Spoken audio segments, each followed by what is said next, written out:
Welcome to Mystic Realms Recap. Links are in the description below. Please show some love of the author and me. On to the show. Can someone tell me what's going on first? Lux asked as he looked at his master, Cleo, and an old man he hadn't seen before, who were currently inside his room.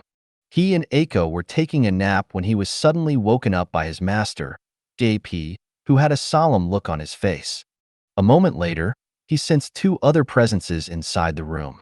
One of them was the saintess, Cleo, and the other was the old man, who introduced himself as Darius. The first thing that Darius demanded Lux was to return his comrade, Shaun, who was accidentally swallowed by a certain black coffin. After hearing the details of what happened, beads of sweat started to form on the half-elf's forehead. He finally understood why everyone in the room had serious expressions on their faces. Left with no choice, Lux summoned Blackfire, and the black coffin answered his call. "Did you swallow a saint earlier?" Lux asked. Blackfire nodded its head like a polite child. "Can you spit him out?" Lux asked before pointing at Cleo and Darius. His friends are very worried for his safety. Blackfire tilted its head as if pondering whether he should obey Lux's request. A minute later, the black coffin shook its body side to side, which everyone easily understood as a no. "That won't do," Darius stated. "If His Majesty comes to know that one of the saints of Agartha is currently confined inside this thing, I don't know how he will react to the news." "You heard him, Blackfire," Lux said. However, Blackfire still shook its head, not caring about Darius' subtle threat. A moment later, rows of text appeared in front of everyone, which caught everyone by surprise. "This saint sent bounty hunters to capture my master, so he is a bad person. Also, based on his personality, I am certain that he will carry a grudge against my master, which might result in further attacks in the future. In order to ensure that such a thing will not happen, I will confine him until my master leaves Agartha." Darius frowned after reading the message that seemed to be coming from the black coffin. Lux, on the other hand, was mind-blown as this was the first time he found out that Blackfire had means to communicate after it had transformed into a divine artifact. "That's not possible," Darius replied. "I'm sure that His Majesty will demand Shaun's release as soon as he hears this news. If you don't comply, then your master's safety will still be jeopardized." Blackfire tilted its head to the side once again, as if thinking of a proper reply to Darius' comment. A minute later, rows of text once again appeared in front of everyone, which was Blackfire's reply. "And then, tell me, old man, can you guarantee that this bad person will no longer target my master after he is released? Are you willing to sign a contract of fealty to my master stating that if you or your king fails to prevent this bad person from harming my master again, you will become my master's subordinate for 1,000 years? The corner of Darius' lips twitched after seeing Blackfire's reply. He knew that his comrade was someone who held grudges, and there was no way in hell that he would sign a contract of fealty for Shaun's sake. Darius was confident that after a day or two, the juggernaut of Agartha would come looking for trouble again, which would trigger the contract, binding him to become Lux's subordinate. Even so, he still remained firm and tried to reason with the black coffin, who seemed adamant about confining Shaun inside its body. "But His Majesty might be upset with your master if Shaun isn't released," Darius insisted. Blackfire's reply was simple. "Then let him become upset. It's not my problem." "Didn't you hear me earlier?" Darius sighed. "His Majesty might target your master and might even hold him in confinement. He just gained his freedom not long ago, but he might even be forced to stay here in Agartha for life." Blackfire turned its body to the side as if glancing at its master before shifting its attention back to the old man in front of it. "Your king has given a decree that allowed safe passage to my master. One of his subjects defied this decree, and you are also considered an accomplice since you knew about it and didn't stop it.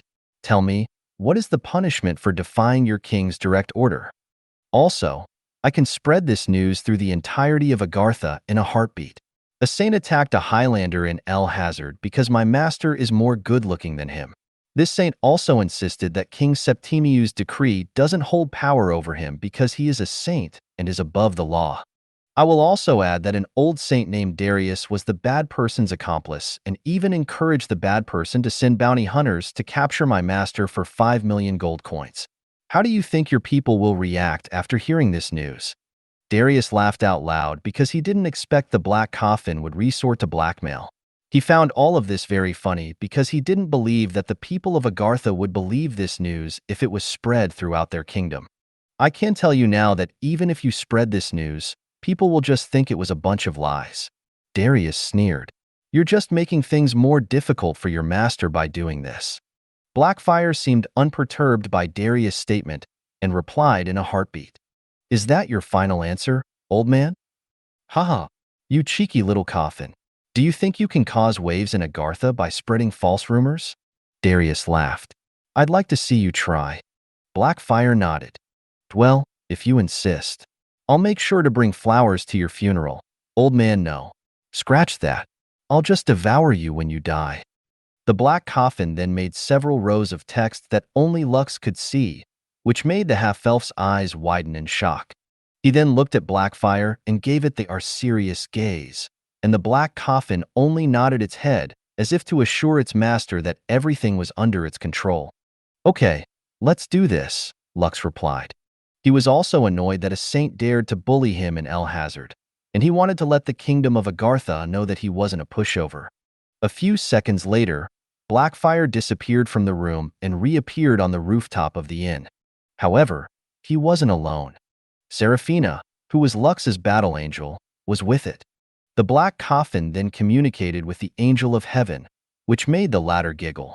You're a very bad boy, Blackfire, Seraphina said as she lightly patted the black coffin. But this sounds fun. I'm in. The battle angel then flew towards the sky. Once she was thousands of meters high in the air, she pressed her hands together and started to make an announcement.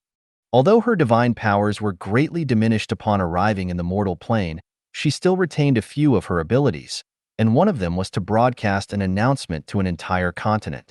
Although this wasn't as powerful as a worldwide announcement, it was still suitable for Blackfire's plan to come to fruition. While everyone in Agartha was going about their daily routines, an angelic voice resounded in the heavens and spread in the entirety of the ancient kingdom. I am a messenger of the earth goddess Cybele, and I have come to relay her dissatisfaction towards the king of Agartha, King Septimius via Agartha III, for something that his subordinates have done in the city of El Hazard. Darius, who was feeling smug a moment ago, instantly stiffened after hearing the angelic voice in the sky. He thought that Blackfire was just bluffing when it said it could spread its fabricated blackmail to the entirety of Agartha in a heartbeat. The saint didn't expect the black coffin to resort to a fake heavens announcement, and when he heard it, all the colors from his face were immediately drained. All the Agarthians worshipped the goddess Cybele, and all of them were her pious worshippers. If a heavenly announcement mentioning her name was spread in their kingdom, there was a 100% chance that everyone would believe it, even if they were lies. Stop. Are you trying to blaspheme our God? Are you not worried about divine retribution? Darius growled in anger towards the half-elf who had a calm look on his face. Worried about divine retribution? Lux replied. Nope, not at all. The half-elf even smiled at the old saint, which made Darius look at him in a dumbfounded manner. Lux was one of the few people who knew that Elysium had already been abandoned by the gods. The only god that was governing Elysium was Ariel, and he was on Lux's side. Even if the goddess Cybele were to hear of Lux's unwarranted use of her name, there was nothing she could do about it. Since she had already abandoned the world, she no longer had any say about what happened in this world. This was the reason why Blackfire was very confident about its blackmailing tactic and even resorted to having a divine angel from heaven to spread the news to give it more authenticity. Even King Septimius, who was taking a nap inside his royal palace at that time, immediately became wide awake after hearing the voice from heaven. Unlike his people, a supreme like him was able to tell if something was genuine or not. Although the voice was indeed angelic and had a tinge of divinity in it, this was very different from the heavenly announcement that he knew. City of El Hazard? King Septimius thought. Just what happened in that place? Without any hesitation, The king of Agartha immediately used the teleportation gate of the royal palace in order to instantly travel to El Hazard. He wanted to get into the bottom of this incident, and he had a feeling that the answers would present themselves once he arrived at the border city where Lux was currently located. Seraphina purposely trailed off after making her initial speech because this was Blackfire's plan to pressure Darius to a compromise. And it worked like a charm. The saint begged Lux to make the world announcement stop. Naturally, Blackfire paid attention to Darius the entire time. So when the saint realized that his fate was sealed, it decided to be merciful and asked Seraphina to put their plan on hold. However, just before Blackfire was about to return to its master's room, it sensed the presence of someone very powerful arriving in the city. It was not only the black coffin that sensed King Septimius's arrival. Seraphina sensed him as well.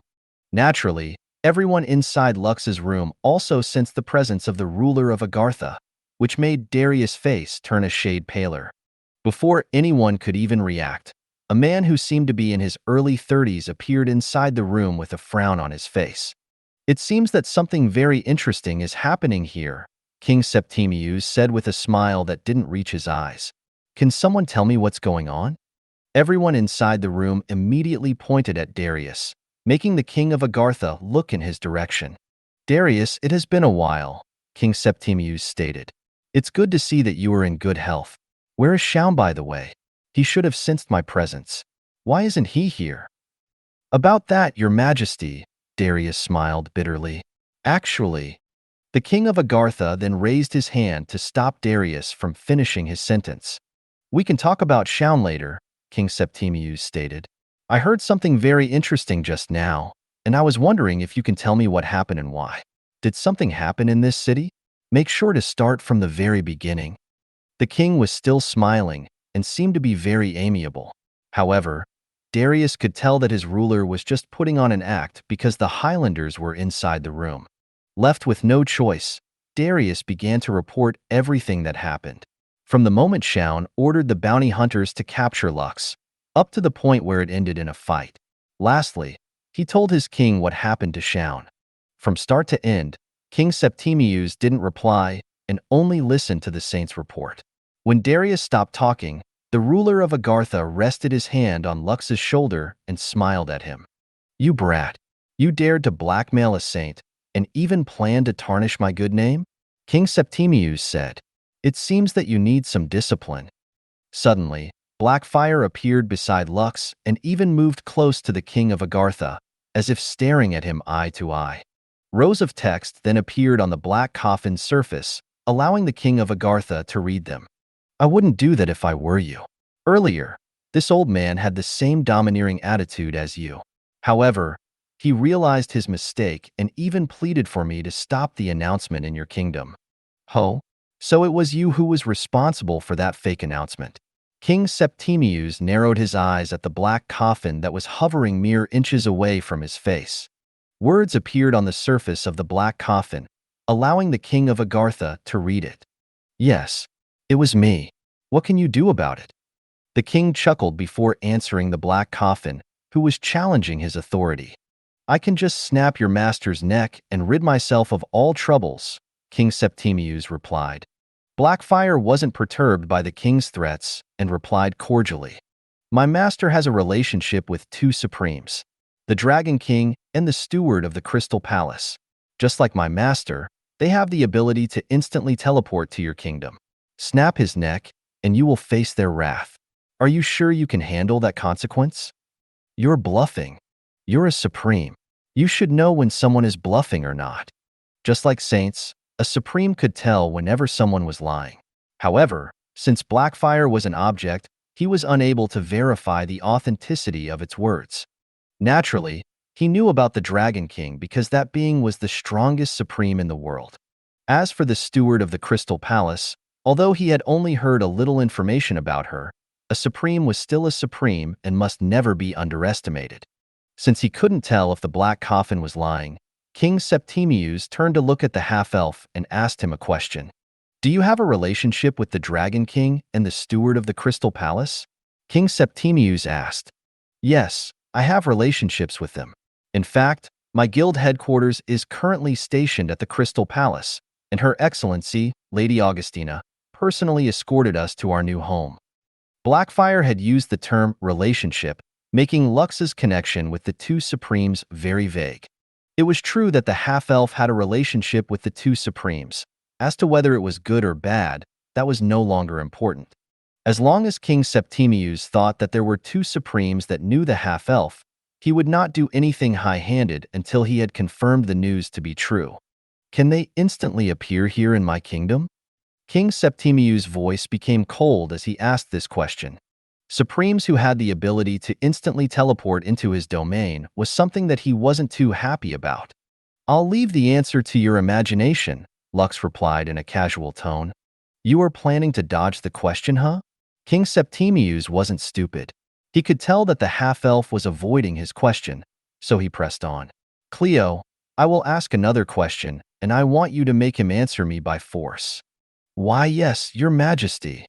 Cleo stuttered and looked apologetically at Lux. Her unique ability allowed her to make those who were weaker than her to do things she commanded. After being good friends with Lux, she no longer wished to use her power against the half-elf. Also, she was now Lux's subordinate for a year according to their agreement. But since it was a direct order from her king, she had no choice but to do it. What method can those two Supremes use in order to enter my kingdom? King Septimius asked. Answer me. Cleo then used her power to compel Lux to answer, just like she did when the half-elf was being interrogated when they first arrived in Rishi City. Lux's lips quivered as he fought off Cleo's compelling power. He suddenly remembered his master's advice to think of something profound in order to overcome her ability. Something profound.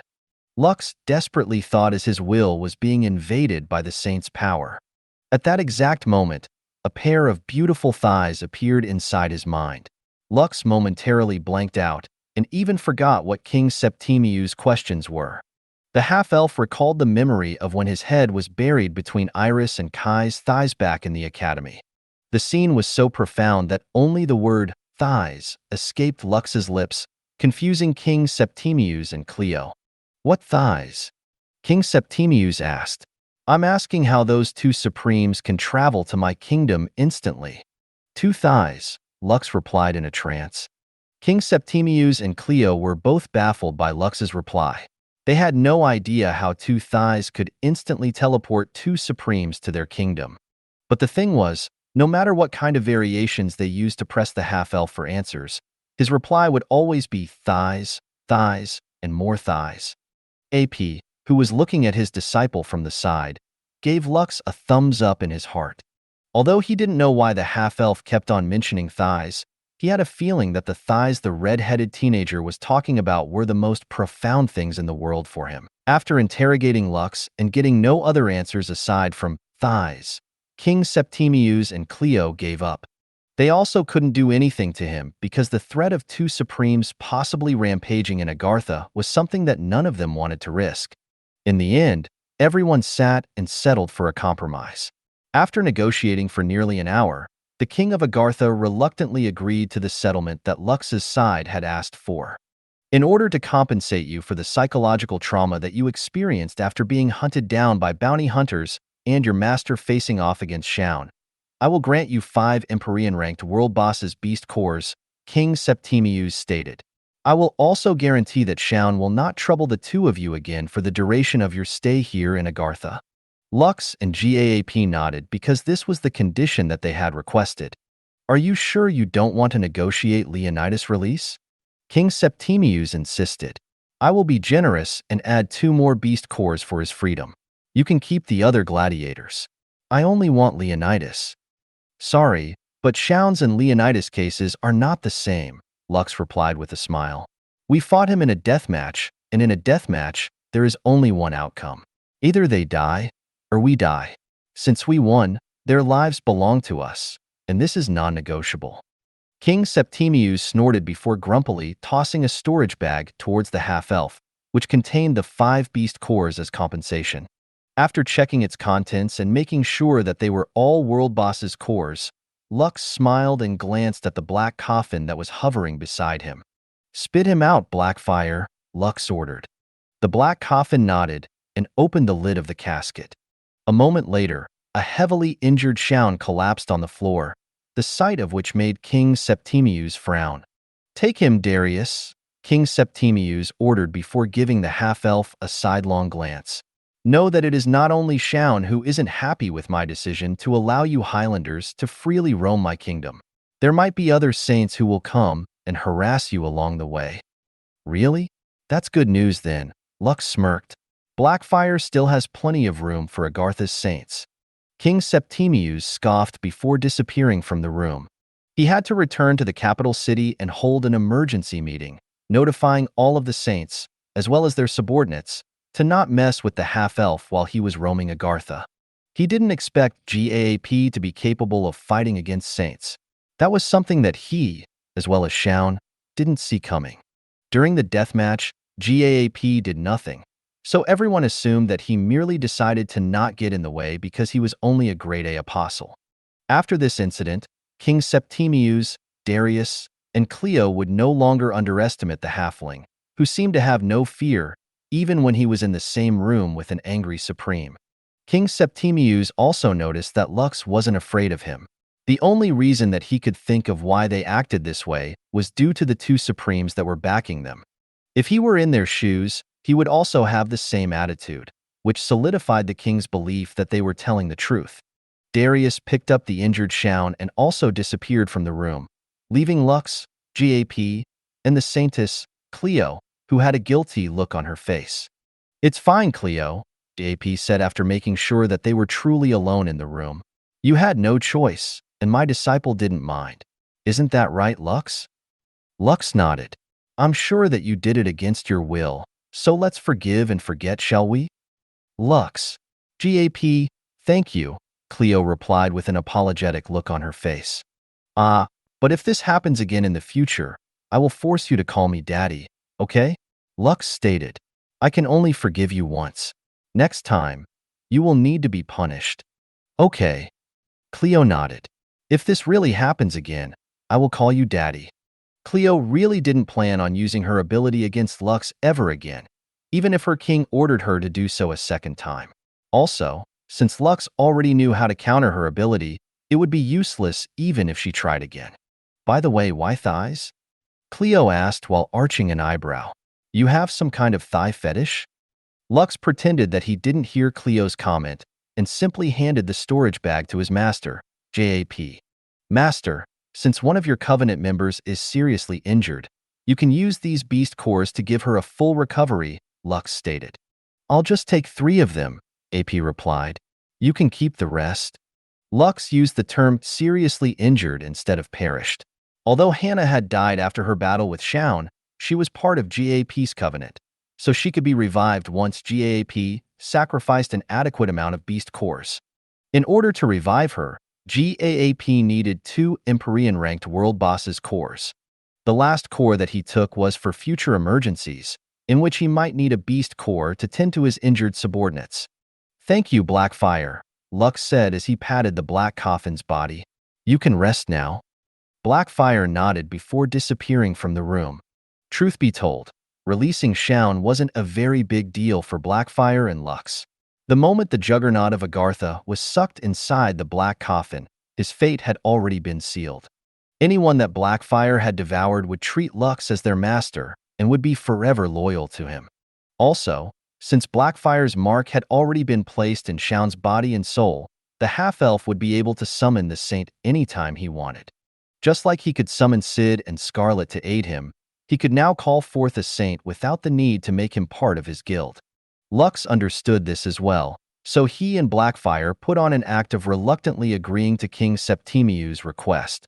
Not only did they gain a saint as a subordinate, but they also got 5 Empyrean-ranked beast cores in exchange. Lux was planning to use the 2 remaining beast cores for Leonidas and Al Capone. According to Blackfire, these 2 rankers had a very high chance of evolving into something great if they were revived using the Black Coffin's power.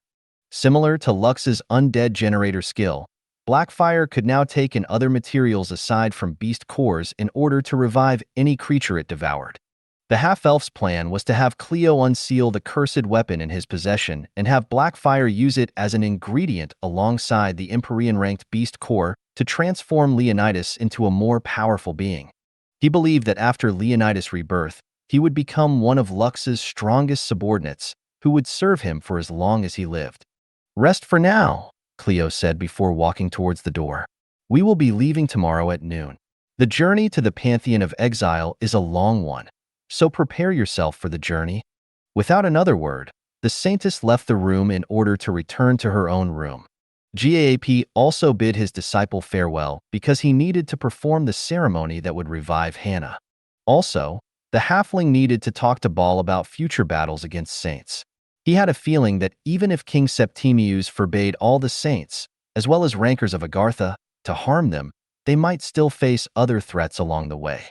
To ensure their safety, he had to make preparations that would ensure that his subordinates could fight to their fullest potential and lower the risk of another death among his covenant members in their future battles within the ancient kingdom of Agartha. "Are you sure you're fine, Shaun?" Darius asked as he looked at his comrade, who was currently submerged in spring water that was filled with rare healing herbs and elixirs. "I already said I'm fine," Shaun replied in an annoyed tone. "You nag too much, old man." "Well, you should thank this old man. If not for me and his majesty, you would still be trapped inside that boy's black coffin." "I said zip it. Can't you even understand simple human language?" Darius shook his head helplessly. "Fine. I'll leave for now. Make sure to call me if you need anything else." The moment Darius left, Shaun closed his eyes to focus on his recovery. Right now, he was feeling very annoyed and conflicted. The moment he regained his consciousness, he instantly felt that there was something very different about him. The first thing that came to his mind was, of course, the half-elf. However, just as he was about to curse Lux, he found himself unable to say anything. He did a few more experiments like cursing the half-elf in his thoughts, but even that didn't work. As more time passed, the more unsettled Shaun became. In the end, he started to meditate and go inside his inner world to better understand what was happening. When he got inside his sea of consciousness, he found a familiar black coffin floating inside of it. "All things are equal in death. Let this be a sign," Blackfire said in a voice that seemed to belong to a child. "All who oppose my master will meet their end, and their body and soul will be mine." Shaun felt his body shudder after hearing the black coffin's ominous words. He couldn't tell whether Blackfire's voice belonged to a boy or a girl, but that didn't matter. The lid of the black coffin opened a bit, and a golden chain materialized in thin air. A moment later, Shaun looked in horror when he realized that the golden chain was connected to his body and had bound itself around his heart. "And no, this can't be happening," Shaun shouted inside his sea of consciousness.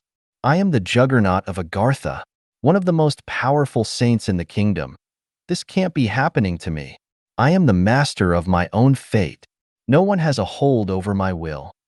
A childlike chuckle spread inside Shaun's spiritual world, which forced him to cover his ear. However, even with his ears covered, he could still hear Blackfire's words that were as clear as day, as if the black coffin was hovering right next to him. "You are in the first stage of grief, which is denial," Blackfire said with childlike innocence. "Next will be anger, bargaining, depression, and finally, acceptance. But let me tell you this, Shaun. Being my master's subordinate is not a bad thing." "Shut up," Shaun roared in anger. "I am no one's subordinate. I am my own person." "Oh, you're angry now?" Blackfire tilted its body to the side. "You're already in the second stage of grief? That was fast."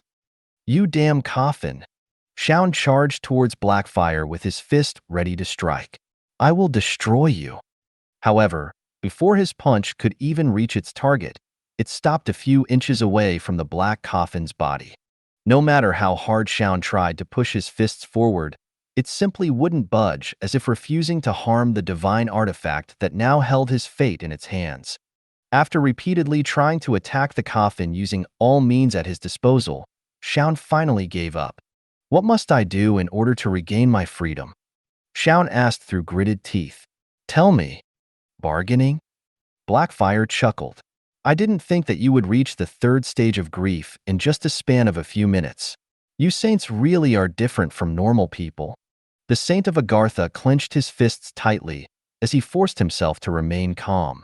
Although Blackfire had a childlike voice, the ridicule in it made him very upset. "Answer my question," Shaun demanded.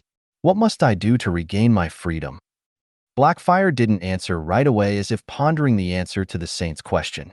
A few minutes passed in silence as Shaun stood with his chest heaving up and down in an effort to control the rage he was feeling. He had never felt so helpless in his life until now. It felt as if he was wearing a slave collar on his neck, and the only way to remove it was if the master gave him mercy. "Very well, I will make an exception just for you," Blackfire answered after a few minutes passed. "My master is currently fighting against the Divine Army of Light. It is an organization in the surface world that makes themselves look like they are the most righteous individuals on Earth. Their influence spans countless miles within the center of Elysium, as well as beyond the borders of their empire. Their High Council is composed of 30 saints, but the saints that belong to their organization numbers a little over 100. The black coffin paused as it slowly floated toward Shaun, stopping only when it was only a meter away from him.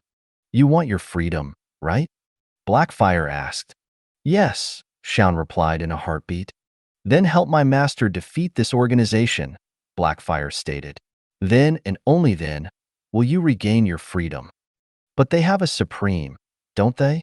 And I am only one saint," Shaun countered. "I can't fight over 100 saints at once." Although the black coffin didn't have a face, for a brief moment, Shaun thought that he saw a smile appear on Blackfire's lid. "Who said that you needed to fight all of them at the same time?" Blackfire's innocent voice reached Shaun's ears. "It doesn't matter what means we use, whether good or foul. One by one, we will hunt them down, until their numbers dwindle. Worry not, for you are not alone. Others will move alongside you, and they will help you accomplish this goal." From behind Blackfire, dozens of souls appeared. He recognized his subordinates among them and even saw the souls of 2 saints, which were bound by countless chains. As he raised his head to look upwards, he saw a beautiful elf lady whose beauty took his breath away. She was sitting on a golden throne, with her head resting on the palm of her hand.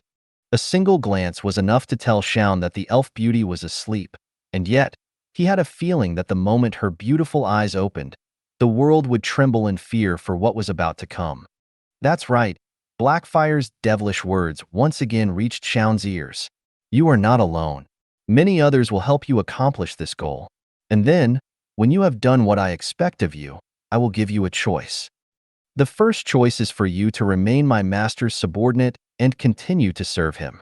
The second one is to regain your freedom and have complete control of your fate once again." The black coffin slowly backed away and closed its lid, making all the silhouettes behind it disappear. "I look forward to the juggernaut of Agartha's rampage in the surface world," Blackfire stated. "I know that Agartha is quite peaceful, and you feel like you don't belong in this kingdom. Fortunately, the surface world is vast and conflicts are everywhere. I'm sure that you will be able to put your talents to good use. For now, just recover. Soon, we will be needing your services." A sigh escaped Shaun's lips as his recollection of his meeting with Blackfire ended. The black coffin had promised him his freedom after the threat of the Divine Army of Light was gone. Shaun didn't know why, but for some reason, the prospect of going all out to fight against saints in the surface world intrigued him. Just like the black coffin had stated, Agartha was too peaceful. He found his current lifestyle dull and monotonous. No one dared to challenge him because of his power. No one dared to confront him because they were afraid of his retaliation. His battle with GAP's subordinates made him understand that he had lost his touch. Due to the many years of not fighting against people of the same rank as him, his battle sense had rusted and his performance had many flaws. "Although I know that you are just using me, I'll play along with you for now," Shaun muttered as he slowly opened his eyes. "Divine Army of Light? Huh? Wait for me." Shaun raised his fist high up and clenched it tightly. "I'll make sure that the surface world understands that no one below the supreme rank is a match against me," Shaun declared. Somewhere, in a place that the Saint of Agartha couldn't see, a certain black coffin hovered in the air. "Little Oracle of Light, please wait and see," the black coffin said softly. "Very soon, you will belong to me." After saying those ominous words, the black coffin disappeared and returned to its master's side, waiting for the moment when it found new victims to devour to increase its master's army until it reached 100,000 strong. Thank you for your services. You can rest for now, the oracle of the divine army of light said to one of her subordinates who was kneeling in front of her. Yes, your excellency, the messenger replied before leaving the room. Once she was finally alone, a sigh escaped the oracle's lips. She turned her head, looking at the scenery outside of her window. Who would have thought that our mighty empire, which has stood for hundreds of years, would suffer great damage due to a natural disaster? The oracle shook her head helplessly. After that great earthquake that spread from the center of Elysium, many kingdoms that belonged to the divine army of light suffered serious damage. Although the number of injured people was countless, the silver lining was that the response of the rankers and saints was fast, and they were able to rescue those who would have otherwise died without anyone's help. Their divine sovereign, as well as their divine ancestor, had also reacted quickly enough, activating the city's defenses that protected their people in time. Without them, the capital city of their empire would have crumbled, and countless people would have lost their lives. Thanks to everyone's efforts, the casualties were kept to a bare minimum.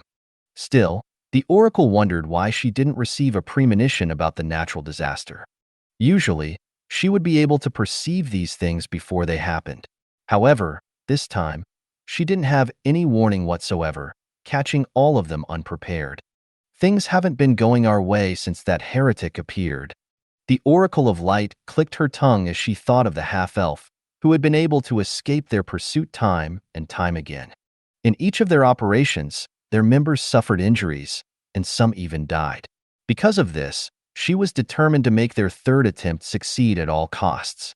One day, your luck will run out, boy, the Oracle of Divine Army of Light muttered. Wash your neck until then. Kingdom of Agartha. The moment you meet her, your luck will run out, boy, Cleo said with a smile. Bad luck will follow you wherever you go. Are you sure you want to meet up with the misfortunes, beloved? You've asked this question many times already, Miss Cleo, Lux replied. If I didn't want to meet her, I would have backed down long ago. After traveling for a few days, they were nearing one of the border outposts of Agartha, which they needed to pass through to get to the Pantheon of Exile. Aiko, who was taking a nap on Lux's head, suddenly opened her eyes and looked outside the window of the carriage. What's wrong, Aiko? Lux asked as he lightly patted the baby slime's head. You can sleep a bit more, you know? Aiko didn't answer right away and instead narrowed her eyes as she looked in the distance. A moment later, Cleo and GAAP felt something, which made them also look in the direction Lux was looking. Something's coming, Cleo said in a solemn tone. Do you feel it, GAAP? GAAP nodded. Something strong. Lux, who didn't feel anything earlier, opened his soul book and checked the map inside it. As soon as he opened the map, he saw a very big blinking dot heading in their direction from the west. The half-elf was very good at accurately estimating the strength of any creature that appeared on the map of his soul book. However, this was the first time he was seeing a blinking this big, surpassing even the size of Empyrean-ranked creatures. A Calamity-ranked creature? Lux's face turned grim after seeing the size of the blinking on the map. This could also be a demi-human. But why is it heading our way? Lux was certain that the blinking dot didn't belong to a human. Since that was the case, it could only be a beast or a demi-human that possessed a very strong life force. But there was one thing that surprised Lux the most. The color of the blinking dot changed nearly every second. 1 second it was red, which meant that it was hostile. The next second it was yellow, which signified that it was a neutral creature. In short, Lux didn't know if the creature was hostile or not, but one thing was certain. It was coming for them. We can't outrun it, Cleo stated. Let's get out and see if we can fight it. If not, let's just escape with all our might.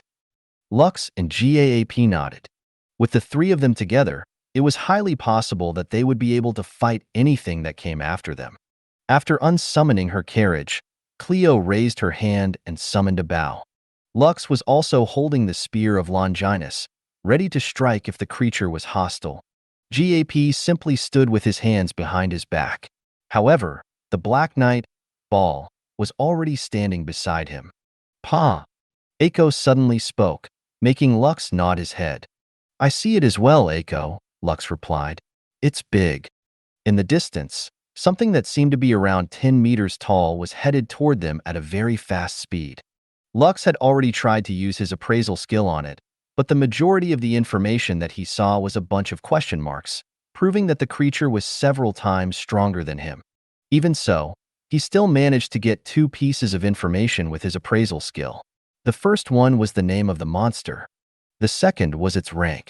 Wicked Queen Slime Monster Rating, Calamity Ranked Monster, Peak, Health, Unknown, Mana, Unknown, Strength, Unknown, Intelligence, Unknown, Vitality, Unknown, Agility, Unknown, Dexterity, Unknown. Both pieces of information surprised Lux, making him feel as if he was about to face the last boss monster in a game. The only thing missing was the background music, which would immediately start to play when such an encounter happened. Eiko, on the other hand, looked more curious rather than afraid of the approaching creature. 5 minutes later, a 10-meter-tall, blackish-purple slime stopped several meters away from them. Its gaze locked on the baby slime on top of Lux's head for a few seconds, before it shifted its attention to the half-elf, who was looking back at it. It can't be. Cleo's lips trembled after she recognized the monster in front of them. Wicked Queen Slime, what are you doing here? This isn't part of your territory. The Wicked Queen Slime narrowed its gaze as it looked at the Saintess, making Cleo subconsciously take a step back. This monster was the calamity-ranked monster that their king didn't dare to fight head-on, in fear that he wouldn't be able to annihilate it completely. Shut up, child, the Wicked Queen Slime said in a cold voice oozing with killing intent. If you don't want to die, you better seal your mouth. Cleo gritted her teeth as she stared at the monster before her. She didn't dare defy its orders, for she knew that, if she did, she would definitely die without a doubt. We haven't even met Princess Aurora, and our bad luck is already starting, Cleo thought bitterly. Just how did we end up in this mess? However, just as the Saintess was at a loss for what to do, an innocent voice spoke up, which caught the Wicked Queen Slime's attention. Aunt? Eiko asked in an uncertain tone. The Wicked Queen Slime then started to laugh as if finding what the baby slime had called her aunt to be amusing. Its laughter reverberated in the surroundings, even causing the ground under their feet to tremble. Such was the power of a calamity-ranked monster, which could only be defeated by dozens of saints working together. Eiko, who found the Wicked Queen Slime's laughter amusing, also started to giggle. Cleo, who was witnessing this firsthand, looked at the baby slime perched on Lux's head and almost screamed internally. The Wicked Queen Slime was a creature that rarely showed mercy to anyone. If someone was to ridicule it, or even laugh at it, that person would die a very gruesome and painful death. No one in Agartha dared to do so. But right now, a baby slime was innocently giggling at the monster in front of her, a monster that could easily erase the 3 of them, if they were to get on its bad side. In my entire lifetime, this is the first time someone referred to me as Aunt, the Wicked Queen Slime stated. But I'll let this one pass because you are still a baby. What's your name, little one? Eiko. Eiko replied with a smile. Eiko? A decent name. The Wicked Queen Slime nodded. Did this half-elf give you that name? Yes. Eiko nodded. Papa. Papa. The calamity-ranked monster then shifted her gaze to Lux, which made the half-elf shudder. I can tell that this slime is bound to you, the Wicked Queen Slime said. What is your name, half-elf? Lux, Lux replied. The calamity-ranked monster then gave the red-headed teenager an appraising gaze, scanning him from head to toe. I thought I was just imagining things when I sensed the presence of a royal slime from hundreds of miles away. The Wicked Queen Slime smirked. I thought that she was being held captive by Agarthians, so I decided to come to her rescue. I was also planning to kill the fools who had captured her. But, seeing her like this, it's pretty obvious that she's not being enslaved by anyone. The 10-meter-tall slime then started to shrink at a rapid pace, and then transformed into a beautiful mature woman with jet black hair and purple eyes. A black crown faintly glittered on top of her head, making her look like one of the evil queens in one of the fairy tale stories that were popular back on Earth. Since you have already introduced yourselves, it is now my turn to return the gesture, the beautiful woman stated. The Agarthians call me the Wandering Calamity or Wicked Queen Slime. However, you may call me by the name Lillian. Aunt Lillian, Eiko shouted. Good girl. Lillian nodded her head in satisfaction. Well then, Lux, I'll keep this short and simple. I will be taking Eiko with me. What do you want as compensation? Sorry, but I won't be handing Eiko to you, Lux replied. She's my daughter and my beast companion. She's not an object for sale. Lux. Cleo, who had been silent since earlier, hurriedly tugged on the half-elf's robes. I know that Eiko is special to you, but in this kind of situation, it would be best if you just agree to her demand. Oh? It seems that someone here understands the situation. Lillian smiled. Very well. I will turn a blind eye to you, defying my orders to keep silent. You should listen to this, Saintess, while I'm still being cordial with you. You won't like it when I stop being civil. My answer will not change, Lux replied. You will not take Eiko away from me. Eiko, who seemed to have realized what was going on, was no longer giggling and even glared at Lillian for trying to take her away from her papa. Bad aunt. Eiko shouted. Bad. Bad. Eiko, darling, I'm just doing this for your own good, Lillian said. You will have a better life with me than this half-elf. Also, he still hasn't awakened your bloodline power, which is the first step to becoming a truly powerful monster. No. Eiko shouted. Bad aunt. I love Papa. A sigh escaped Lillian's lips as she put her hand on her forehead, looking very troubled. I tried to settle this peacefully, but it seems that peace was never an option, Liliana stated in a disappointed tone. Since that is the case, I guess I will have no choice but to use force. As soon as she finished her words, she released a very powerful killing intent that descended on Lux's and Cleo's bodies like a mountain, rendering the two incapable of moving due to how strong the pressure was. Eiko was the only one exempted from the overwhelming pressure because Lillian didn't want to hurt her by accident. Pa! Eiko shouted worriedly. I'm fine, Eiko, Lux replied as he forced himself to keep standing. This is nothing.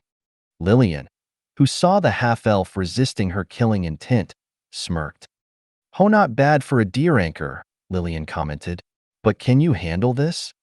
Lillian was about to increase the strength of her killing intent to make Lux and Cleo kneel. But before she could even do that, the halfling, whom she wasn't paying much attention to earlier, lightly cleared his throat, dispelling the pressure that she was emitting. Can you not bully children? GAAP asked in an annoyed tone. If you want to use force to have your way, then so be it. You're not the only one who can call the shots here. As if waiting for that cue, a gigantic head materialized above GAAP, and Antero's crazy chuckle reverberated in the surroundings. Queen Slime, Antero said after chuckling. Squishy slime. This time, it was Lillian's turn to feel pressured. Her bestial instincts were telling her to run away because the creature in front of her could potentially threaten her life. What GAP was doing was only partial manifestation of Antero, so it didn't drain much of his life force. Also, he only made the golem's head appear, so it didn't become too much of a burden for him. A tension-filled silence descended upon the surroundings as a hushed standoff between the wicked Queen Slime and Antero commenced. This continued for a few minutes until GAP spoke up, making Lillian shift her attention to him. You said earlier that Eiko's bloodline power still hadn't awakened, right? GAAP asked. Then do you know how to awaken it? Of course, Lillian replied. However, I will only do it if Eiko comes with me. But that won't happen, JP stated. As you can see, she will not abandon Lux, and Lux will not abandon her.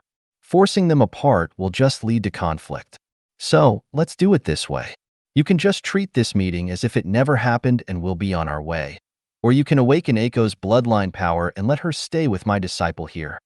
GAAP made sure to highlight the word disciple to make Lillian understand that he was Lux's master. This was the halfling's way of telling her that if she did anything malicious to the half-elf, he would not hesitate to attack her until one of them died. Lillian then shifted her attention to Antero's head before looking at Eiko, who was glaring at her. Seeing that the baby slime seemed to hate her right now, she decided to back off for the time being until the fairy princess cooled off. Without another word, Lillian turned around and disappeared from everyone's view. Cleo was only able to breathe a sigh of relief when she felt that the wicked Queen Slime had really left them. However, Lux didn't share her relief. His soul book was still floating beside him, and the map in it was still active. Because of this, the half-elf was able to see the blinking red at the very corner of the map. This time, it no longer switched to yellow. Instead, it was blinking in a very deep shade of red, showing great hostility.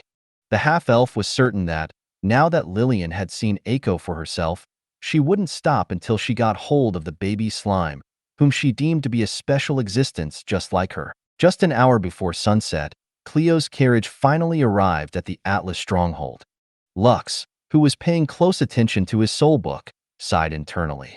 She's still following us, Lux thought. What a persistent calamity.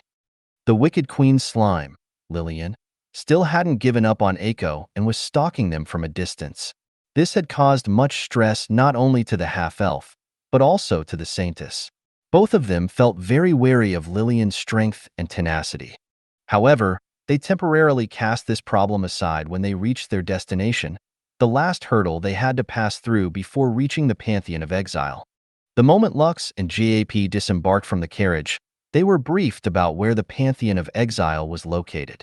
Do you see that red pillar of light on the horizon? Cleo pointed in the distance. That is where the Pantheon of Exile is located. Lux and GAP could see it clearly even with the fading light of the sun. It was like a beacon, shining in the distance as if making sure that everyone was aware of its existence. The only thing that was blocking their way was a vast, bubbling, purple sea, which Cleo insisted had claimed countless lives in the past. So, how do we cross it? Lux asked as he looked to where the pillar of light was shining. We can't, Cleo replied. Excuse me? Lux glanced at the saintess with a confused look on his face. What do you mean we can't? Just like I said, we can't, Cleo stated. No one except a supreme can fly over this sea because there is an enchantment placed on it preventing anyone aside from a supreme from flying over it. Anyone who tries will find themselves falling face first in that highly acidic water that can melt metals like ice in boiling water. This is the Pantheon of Exile we are talking about. Once you enter it, you will never be able to leave it. Also, those who try to reach it never came back alive. A frown then appeared on Lux's face. He had just used the Elysium Compendium to gain information about the Purple Sea of Death, and it was just as Cleo had said. According to the compendium, unless someone is completely immune to acid, they would not be able to swim through the waters, let alone reach the Pantheon of Exile. It's getting late, and that wicked Queen Slime is still out there, Cleo said softly. Why don't we stay in the stronghold first and rest for the night? You can leave this place tomorrow and return to the capital if you like. Return? Lux asked. Why should we return? Because no matter what you do, you will not be able to cross that sea, Cleo answered. Also, there are sea monsters who are immune to acid that live there. All of them are Deimos ranked and above. Aside from them, there are also wraiths patrolling the sky above the sea. Many believe that these were the spirits of those who have died in their attempt to cross these waters. The frown on Lux's face deepened as he listened to Cleo's words. So, you brought us here to feel helpless, is that it? GAAP asked with a smile. You want Lux to see this sea and hope that he will give up on seeing Aurora, right? I would be lying if I said no. Cleo nodded. I want Lux to see that his goal to reach the Pantheon of Exile was impossible from the start. Unless you are a supreme, you can't fly over those waters. That place is where the most dangerous creatures and individuals who can threaten the stability of Agartha are kept. Even if they manage to escape the Pantheon of Exile, they will not be able to cross this sea alive, leaving them with no other option but to stay on that island forever. Lux pondered for a bit and was about to experiment when he felt someone tug on his robes. Let's rest for the night, JP said. I know that you are feeling impatient, but we have had a long journey. We need to get some proper rest before you attempt to cross that sea. Not to mention, Lillian is still out there somewhere. She might even attack us while you are conducting experiments, so it is best to recuperate a bit in order to regain our spirits. Lux sighed as he glanced at the pillar of light rising from the horizon. He had been feeling on edge as of late because of Lillian's stalking. He was certain that now that their negotiations had ended, the wicked Queen Slime might resort to violence in order to capture Eiko. Although he wasn't too worried since his master was there, he still felt that it was his responsibility to protect the baby slime from harm. Because of this, he reluctantly nodded his head and agreed to rest for the time being and conduct his experiments to cross the sea when morning came. A few minutes later, they entered the gates of the stronghold, and they were welcomed by the commander, who was tasked to ensure that if and when something could cross the purple sea of death, they would warn the capital city at once and inform their king of such an event. Commander Garen, who was the top dog of the stronghold of Atlas, welcomed Cleo politely. Similar to the Saintess, the commander was also a saint. He was stationed in the stronghold to act as its guardian, just in case something powerful was to emerge from the sea and invade Agartha. "This is His Majesty's decree," Cleo stated as he handed the scroll to the commander. "Please read it. This is the reason for our visit." Commander Garen nodded and opened the scroll. A moment later, a scowl appeared on his face before he glanced at Lux and GAP, who were standing behind the Saintess. "Madness," Commander Garen scoffed. "They want to see that girl and even set her free? By the gods, are all of you Highlanders insane? Our king also agreed to this farce." "Watch your words, Commander." Cleo frowned. "Our king has given his decree. We only came here to let you know why we are here." Commander Garen rolled up the scroll and returned it to the Saintess. However, his next words made the frown on Cleo's face deepen. "I don't mind providing food and shelter to you, Cleo," Commander Garen said, "but my stronghold doesn't have a place for these Highlanders who are courting death. If they really want to, they can camp outside our walls. There is plenty of space there." "Commander," Cleo was about to say something, but Garen raised his hand to stop her. "I am the commanding officer of this stronghold," Garen declared. "I have read the king's decree, and I will tolerate their presence here. But that doesn't mean I am obligated to shelter them. They can stay if they want, but only outside the walls of this fortress. As to how they will cross the purple sea of death, I'd like to see them try." Commander Garen sneered at the two Highlanders, who looked back at him as if they were looking at someone dumb. However, in order to prevent any more possible conflicts, Lux and GAAP left the stronghold and decided to camp outside. Aiko looked at the commander and stuck out her tongue in his direction. Clearly, she didn't like people who looked down on her papa. Cleo gritted her teeth and followed the half-elf and halfling, but not before glaring at Commander Garen. The commander of the stronghold of Atlas only shrugged, as if he couldn't be bothered by childish tantrums. No one could cross the purple sea of death unless they were a supreme. Only death would follow those who were stupid enough to ignore their warnings. This wasn't the first time that Lux and GAAP had camped outside, so they already had the necessary items to do so. Lux had obtained one of the tents from the Rowan tribe that was compressed into a storage ball.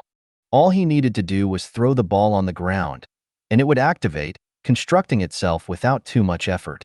The tent was very spacious and was the size of a house. Clearly, Kai made sure that her fiancé only had the best, so the tent she gave Lux could house a dozen people comfortably. Even Cleo was pleasantly surprised when she entered the tent and immediately fell in love with it. There was already furniture inside it, including several beds that were very comfortable to lie on. Lux took the initiative to prepare their dinner, while Cleo and GAAP sat on the couch, making themselves feel at home. An hour later, they all finished eating and decided to talk about their plans for the night. "Who will be on watch duty?" Cleo asked after they had eaten dinner. "That wicked Queen Slime is still out there, and I don't want to take chances." "You don't have to worry about that," JAP replied. "My subordinates will handle the watch duty. Just get your beauty sleep." If it were in the past, Cleo wouldn't have believed AAP's words and would just think that the halfling was spouting nonsense. However, after the battle in El Hazard, the Saintess no longer looked down on the halfling due to his low rank. "I'll take you up on that offer then," Cleo said before going into one of the rooms, inside the tent that she had claimed as her temporary lodging. When only Lux and GAP remained, the halfling smiled before taking out a pipe to start smoking. "You should rest as well, Lux," JP stated. "You will not be able to think of ways to cross this sea in your current state. I know you've been on edge due to Lillian following us, but rest assured, as long as I am here, she will not be able to lay her hands on Aiko." "Pa." Aiko nodded as if to support JAP's words. Although she didn't hate Lillian, the thought of being separated from her papa made her feel upset. Understood, Master. Lux nodded. I will rest for now. Thank you. You're welcome, JP replied. I'll handle the rest. Lux then went into one of the rooms to sleep, leaving the halfling alone. Truth be told, he had already thought of a few ways to cross the purple sea of death. It was just that he still needed to conduct experiments to check whether his ideas would work. However, since AP insisted that he rested, he decided to follow his master's advice and sleep for the night. GAP then stepped outside of the tent and looked at the beautiful lady who was standing hundreds of meters away from them. Even without light, the halfling could feel Lillian's strong life energy, which was like a beacon of light in the dark night. We need to talk, GAP said before blowing white circles with his pipe. You won't make any progress if you use force. You can try, but Aiko will only resent you. Is that what you want? Lillian didn't answer right away and instead looked at the red pillar of light in the distance. The Pantheon of Exile. Lillian narrowed her eyes. So you and your disciple plan to cross this sea? That's the plan, JP replied. Are you one of the Pantheon's former residents?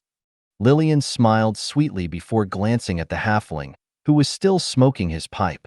That place couldn't possibly hold me for long, Lillian stated.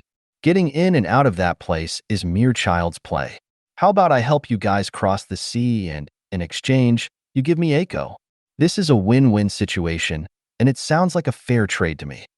Give it up, Lillian, GAP commented. Lux will not part with Aiko, and Aiko will not part with her papa. How about I give you an offer instead? An offer? Lillian arched an eyebrow. You want to reach a compromise with me? GAP nodded. Something like that. This might also be a good thing for you. Oh, the smile on Lillian's face widened after hearing JP's words. Start talking, halfling. We'll see whether your proposal piques my interest or not. The next day, Lux did some light stretches while facing the sea. The guards that were stationed on the walls of the stronghold were looking at him with great interest. Although it was not rare for them to see visitors coming to the Atlas stronghold, seeing a Highlander in the flesh was something they didn't experience often. If it weren't for their duties, they might have approached Lux and asked the half-elf to shake their hands. Highlanders only existed in myths and legends, and although they knew that they were real, seeing one was not something they expected to experience in their lifetime. Aiko, are you ready? Lux asked the baby slime on his head. Ei. Aiko jumped in place, as if telling her papa that she was ready to start their experiment. Okay, you do it first. Lux crossed his arms over his chest. Pa. Aiko jumped off Lux's head and crawled closer to the beach. When the baby slime was only a few meters away from the receding waves, she shouted, and a magic circle appeared in front of her. Come. Aiko ordered. A moment later, an Argonaut-ranked diabolical acid slime world boss appeared. This was the same slime that Aiko had summoned back in the Gladiators tournament. Lux thought that Aiko's slime might be one of the keys to allow them to cross the purple sea of death. Go! Aiko ordered.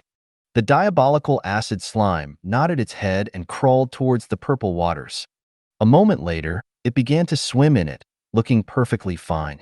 Cleo, who was watching this from a distance, looked at the world boss monster with wide eyes. I forgot that she can summon one of those, Cleo muttered. Originally, she thought that Lux would give up if his experiments bore no fruit. However, she was able to regain her calm after a few minutes. The sea's acidity was just one of the many hurdles that would block their path.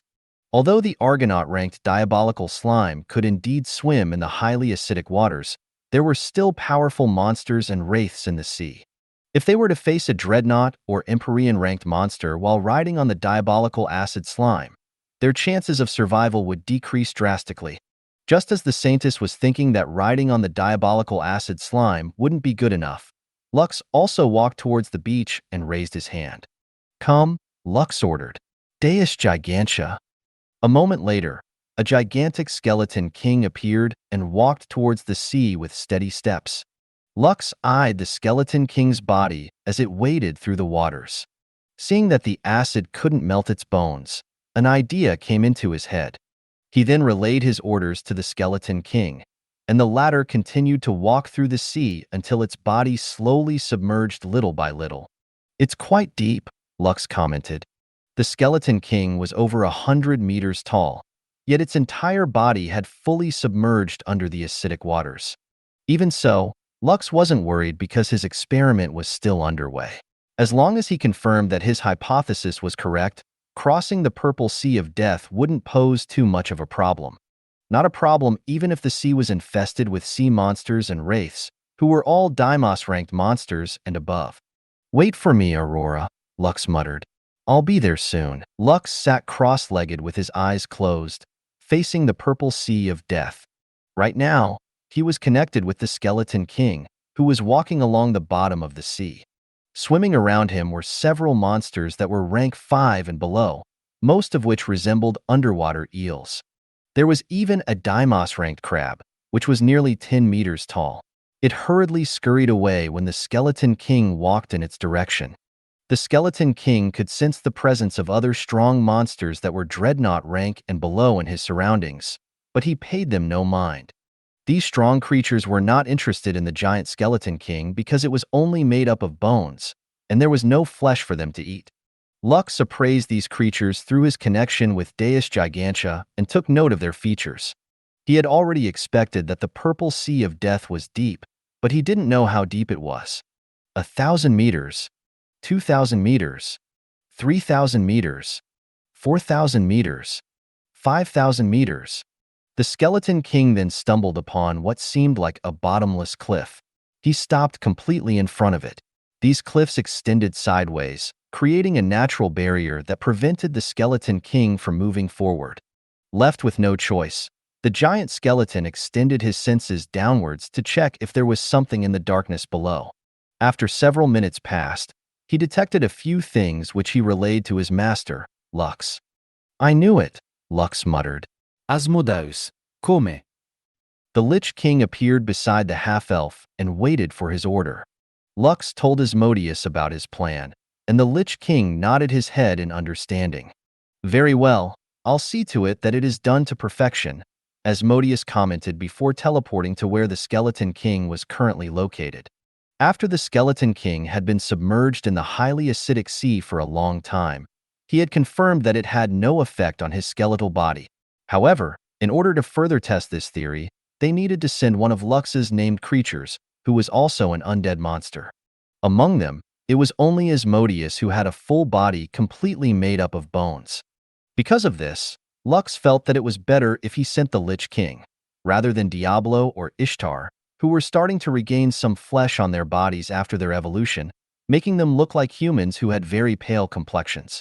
When Asmodeus arrived under the sea, he paid close attention to his arms and legs to see if some of his body parts were melting. After staying there for 5 minutes, he confirmed that he was unaffected by the acid in the water. "Well then, time to work," Asmodeus pressed his hands together as he looked down towards the bottom of the cliff that seemed bottomless. "Skeleton make. Ship." At first, nothing happened. However, a few seconds later, loud rumbling sounds reverberated from below the cliff in front of him. Bubbles started to rise up to the surface as countless bones emerged from the darkness. These were the bones of the sea creatures that had long died under the sea, and Lux intended to use them to build a ship that would help them cross it. After several minutes, a ship made up of bones was formed which slowly rose towards the surface. Lux, who was still connected with the giant Skeleton King, appraised it in order to see whether or not it was capable of taking them to their destination. Ghost Ship Octavius. Rating: Mythical. A ship that was formed from the bones of the sea creatures that had long died in the Purple Sea of Death. Although it is made up of bones, it is as hard as orichalcum and can withstand the powerful attacks of dreadnought-ranked monsters and below. It is unaffected by the highly acidic water of the Purple Sea of Death, making it an ideal ship to sail through this deadly sea that has claimed countless lives. After seeing the information, Lux nodded his head in satisfaction and commanded Asmodeus and the giant Skeleton King to return to shore. Now that they had secured a ship, they could travel to the Pantheon of Exile without any worries. As for the sea monsters and the wraiths that would stand in their way, Lux wasn't too worried about them. On the contrary, he was even looking forward to fighting them and experiencing for himself how strong they really were. Cleo, who was wondering if Lux had given up, was currently standing a few meters behind him with her arms crossed over her chest.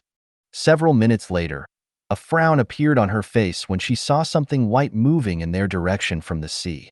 It was not only the Saintess who saw this, but also the people stationed on the ramparts of the Atlas stronghold. Their duty was to repel any threat that would be coming from the sea, and they would not allow anything to get past their defenses. "A ship made up of bones," the guard captain muttered after looking through his telescope. A moment later, he raised his hand and called his aide. "Report to the commander that an unknown ship is heading our way." "Yes, sir." The aide was about to leave when he heard Lux's voice from below the ramparts. "There's nothing to worry about," Lux said, making sure to say it loudly so that everyone could hear him. "That ship belongs to me."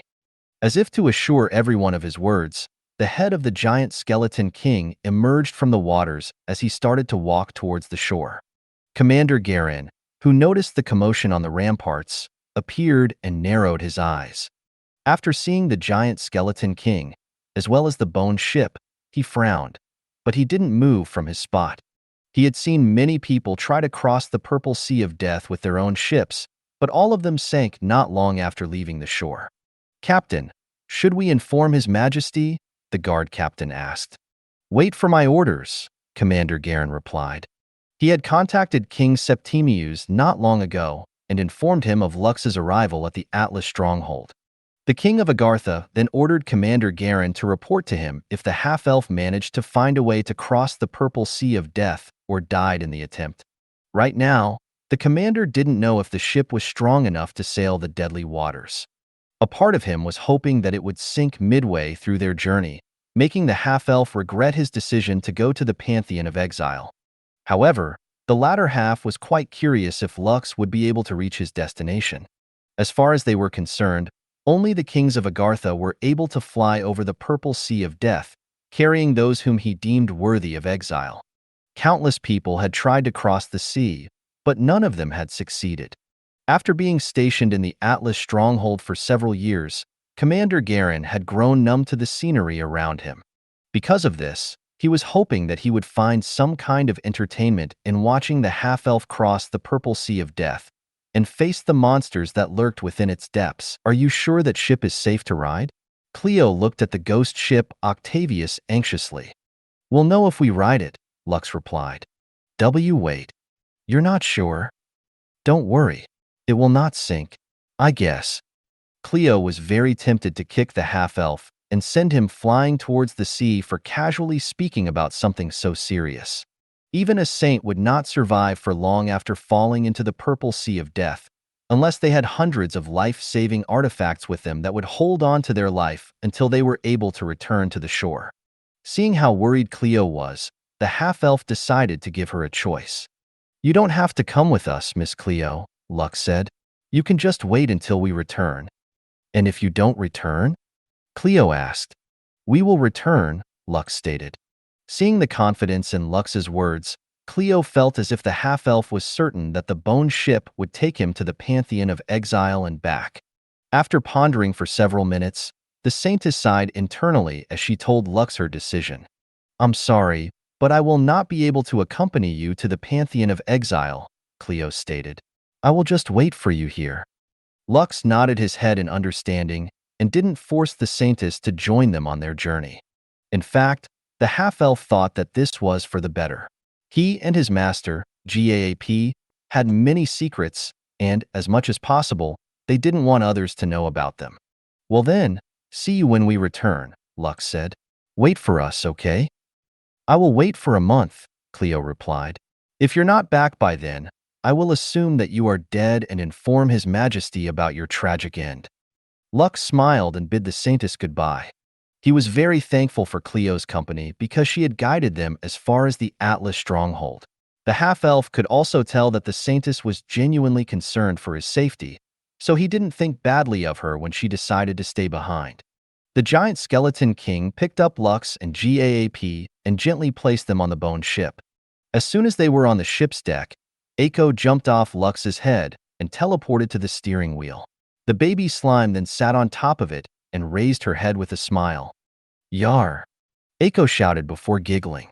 She had remembered the time when she was with Captain Jack Spawow and was tasked to navigate the ship as they pursued the kidnapped princess through the high seas. Seeing how peppy the baby slime was, Lux decided to let her have her fun and even played along. The half-elf summoned his skeleton gangbangers and ordered them around. "Raise the anchor. Unfurl the sails."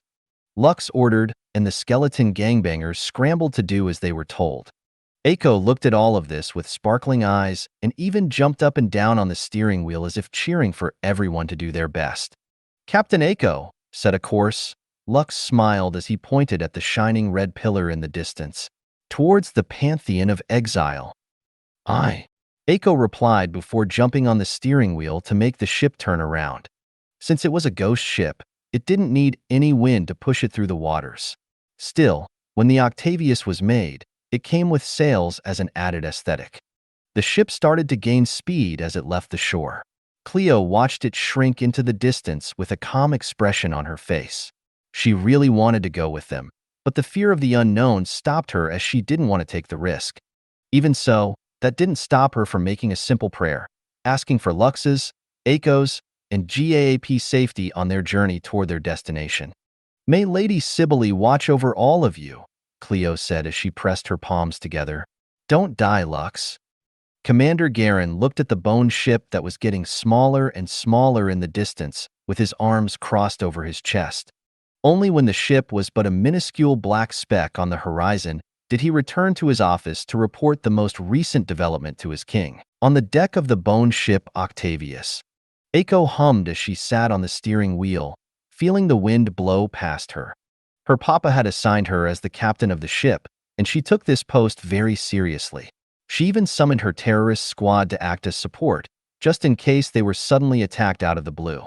Lux and GAAP, on the other hand, were also busy monitoring their surroundings for possible attacks from above and below the sea.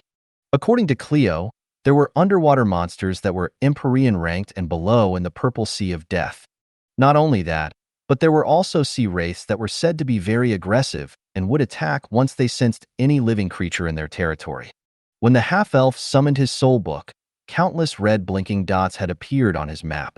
Even so, most of them were very small, which meant that they weren't much of a threat to them. Just to be sure, he had ordered Asmodeus, who had created clones of himself, to travel underwater to serve as a scout. The Lich King's task was to handle the small fries that dared to attack their ship and hinder their journey. Because of this, several underwater explosions, which sent bubbles rising on the surface, could be seen all around the ship. Animate undead. Asmodeus raised his hand, and the rank 5 monsters that he had killed all came back to life as undead zombies. He then ordered them to serve as advanced scouts, which would warn him if stronger monsters appeared along the way. Although the Octavius was a very sturdy ship, Lux knew that if it faced powerful sea monsters that were of the Empyrean rank, the possibility of it being damaged was high. Because of this, he and his master, JAP, both agreed that they would fight it with long-range attacks before it could even come close enough to damage their ship. Back on the shore, a beautiful woman with black hair and purple eyes walked towards the sea with a sneer. A moment later, she transformed to her original size, making Cleo and all the guards in the Atlas stronghold gasp in shock. The wicked Queen Slime then began to swim at a rapid pace, unhindered by the highly toxic waters of the Purple Sea of Death. Clearly, she had no intention of being left behind and followed the half-elf to the place where she had been born hundreds of years ago. Thank you for watching Mystic Realms Recap. Please like, share, and subscribe. Have a great day.